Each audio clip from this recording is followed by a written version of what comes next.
नमस्कार विद्यार्थियों। आराधना degree college के ऑनलाइन मंच पर आपका स्वागत और अभिनंदन। आज एक नए टॉपिक के साथ में आए हैं और उसका अध्ययन करेंगे। बड़ा ही महत्वपूर्ण टॉपिक है, संत काव्य और सूफी काव्य में प्रमुख अंतर। संत काव्य और सूफी काव्य में क्या क्या मुख्य अंतर पाया जाता है, उसके बारे में अध्ययन करेंगे।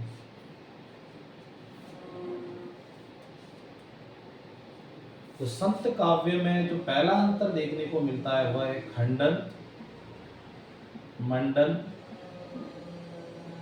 मंडन शैली का प्रयोग। खंडन मंडन शैली संत काव्य की एक अभिन्न विशेषता रही है और सूफी काव्य में केवल मंडन शैली का ही प्रयोग किया गया है।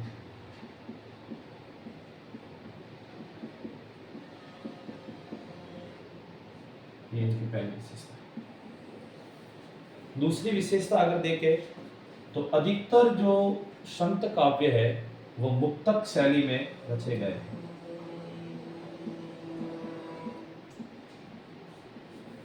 और सूफी काव्य है वो अधिकतर सूफी काव्य प्रबंध शैली में रचे गए हैं।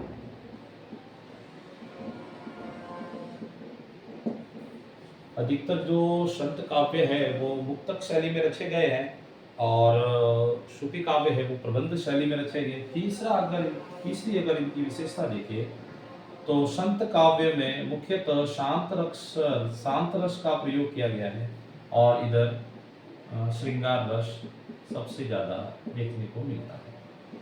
कहा जाए कि संत काव्य का अंगी रस कौन सा है तो शांत रस है और सूफी काव्य का अंगी रस कौन सा है तो वो है श्रृंगार रस। संत काव्य अगर देखे जाए तो उनमें मूर्ति पूजा, कर्मकांड, तीर्थ यात्रा ये सब देखने को मिलता है। ये सब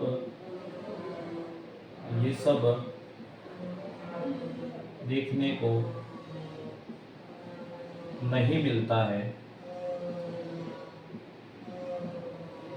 लेकिन इसका उल्टा अगर सूफी काव्य की बात करें तो आपको मूर्ति पूजा, जो मजार की पूजा करते ही है तो मूर्ति पूजक थे, ये मूर्ति पूजा है सूफी काव्य में देखने को मिलती है। कर्मकांड भी देखने को मिलते हैं, इसी के साथ में तीर्थ यात्राएं भी इनके देखने को मिलती है।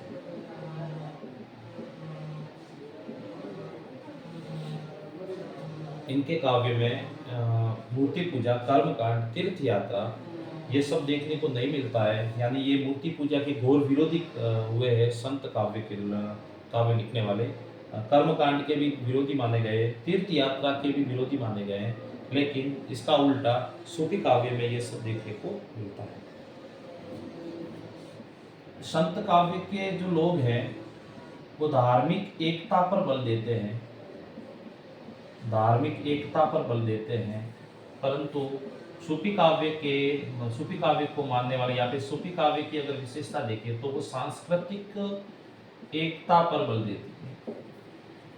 संत काव्य है वो धार्मिक एकता पर बल देते हैं, बल्कि उसका उल्टा वो सांस्कृतिक एकता पर बल देते हैं।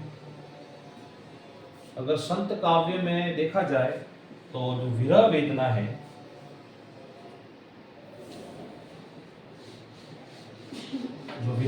है उसकी अपेक्षा की गई है। मतलब पर्यावरणीय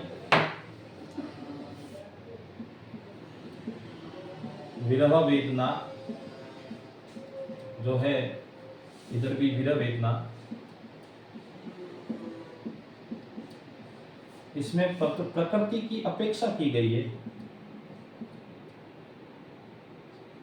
उपेक्षा की गई है, लेकिन यहाँ पे प्रकृति को अभिन्न अंग माना है, अंग माना है। इसमें प्रकृति को इतना महत्व नहीं दिया गया संत काव्य में विरह वेदना से संबंधित, बल्कि इसका उल्टा विरह वेदना में जब सूफी काव्य में जो विरह वेदना आपको देखने को मिलती है उसमें प्रकृति को एक अभिन्न अंग माना है। जैसे आप नागमती का विरह वर्णन देख लो, उसमें प्रकृति को नागमती के विरह वर्णन से ऐसे जोड़ा गया है जैसे मतलब कोई सजीव चित्रण वहां पे हो रहा है। इसी तरह से अद्वैतवाद दर्शन देखने को मिलता है इधर, अद्वैतवाद दर्शन। और सूफी काव्य में आपको विशिष्टाद्वैतवाद दर्शन देखने को मिलता है।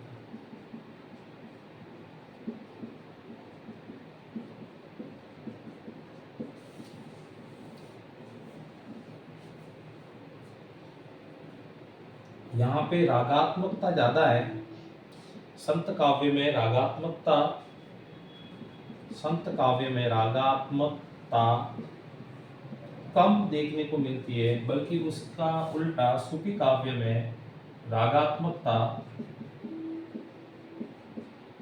ज्यादा देखने को मिलती है। 10वें अगर बिंदु की बात करें तो संतों की जो प्रणय भावना है, प्रणय भावना, संतों की जो प्रणय भावना है वह भारतीय है, बल्कि सूफियों की जो प्रणय भावना है वह अभारतीय है।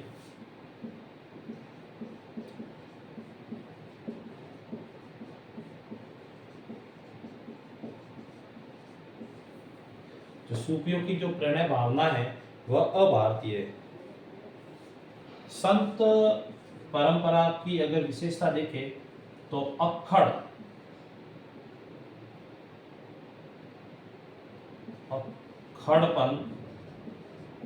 ज्यादा मिलता है, बल्कि इसका उल्टा अगर सूफियों में देखें तो विनम्रता, उनके काव्य में विनम्रता देखने को मिलती है।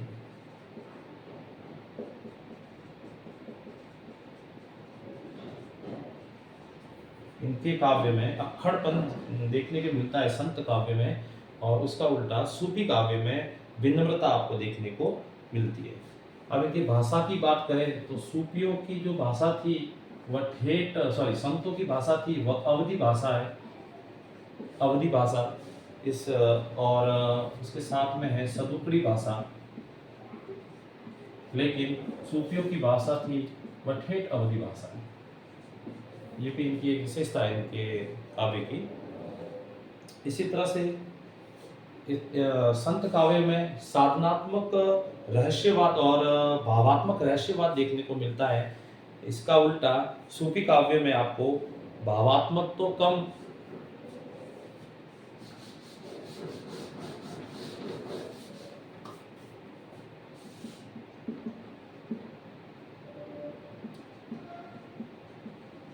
साधनात्मक रहस्यवाद ज्यादा देखने को मिलता है, और इधर साधनात्मक रहस्यवाद कम देखने को मिलता है। यहाँ पे भावात्मक रहस्यवाद कम देखने को मिलता है, और इसका उल्टा यहाँ पे भावात्मक